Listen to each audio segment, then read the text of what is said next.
lunchtime class, because of the coronavirus, we were expecting a small class, and we did have a small class, and it was the last lunchtime class we were going to run. We worked a lot on people's questions, and they had a lot of questions about improving their movement, particularly in walking and their technique. So we did a lot of exercises based on that.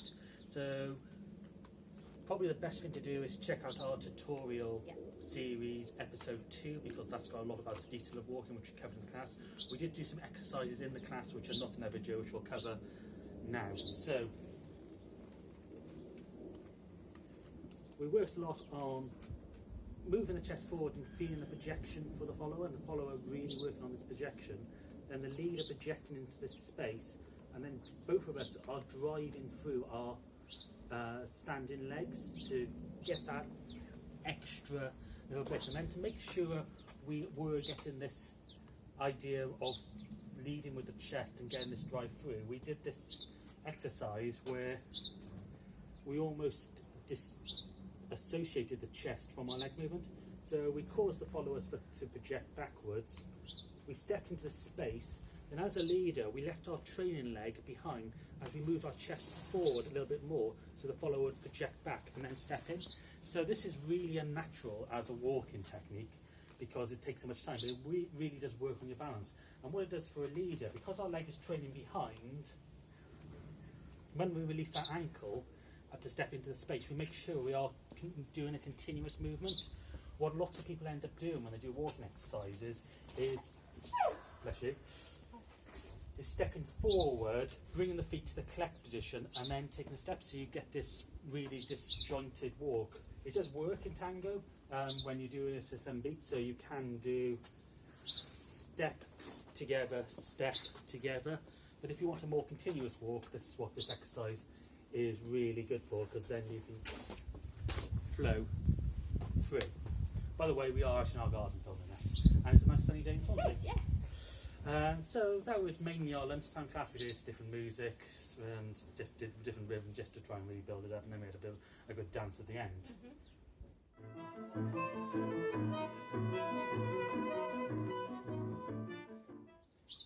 In the evening class, this was 2 hours after the government's announcement of stopping all sort of social activities in pubs, restaurants, and situation changed as I was walking home from work, didn't it? Yeah.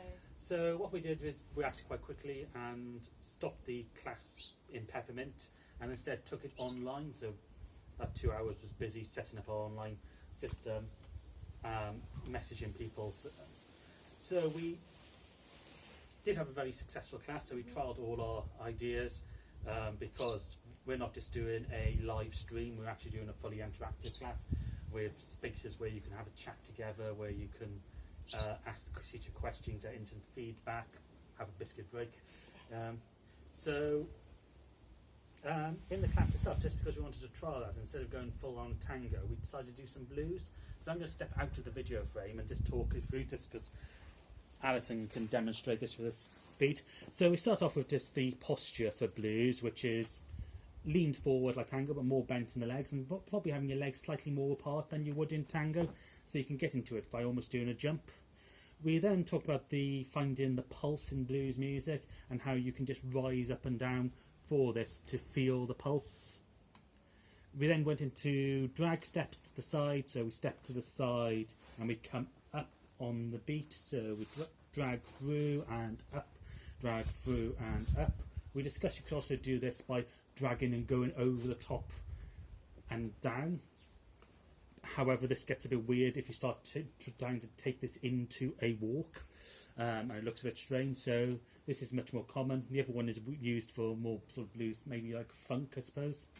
We did some fishtails, where we turn the inside leg being the one where we would sidestep onto normally, and then opening out, and again we're doing that to the pulse.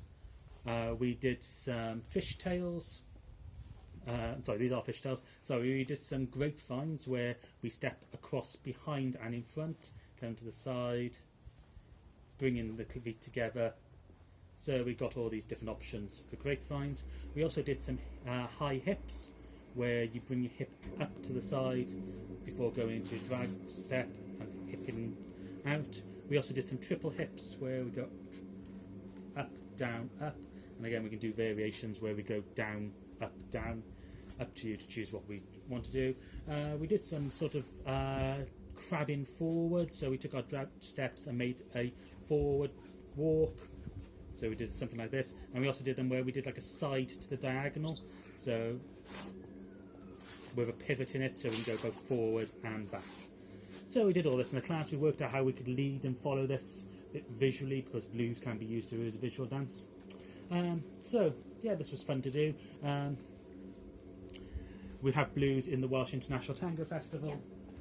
Yeah. But then next Monday's class we'll be back to actually teaching tango via the virtual method. So if you want to join us, just email us with your email address. We have to add you to our newsletter just because of the GDPR stuff, and then we can send you a link so you can join us. Anyway, thank you for watching. Enjoy the sun. Thank you for watching this Urban Tango Nights recap. If you like these videos, please subscribe to our channel by clicking the logo. You can find more of our class summaries down here and other videos of us dancing tango over here.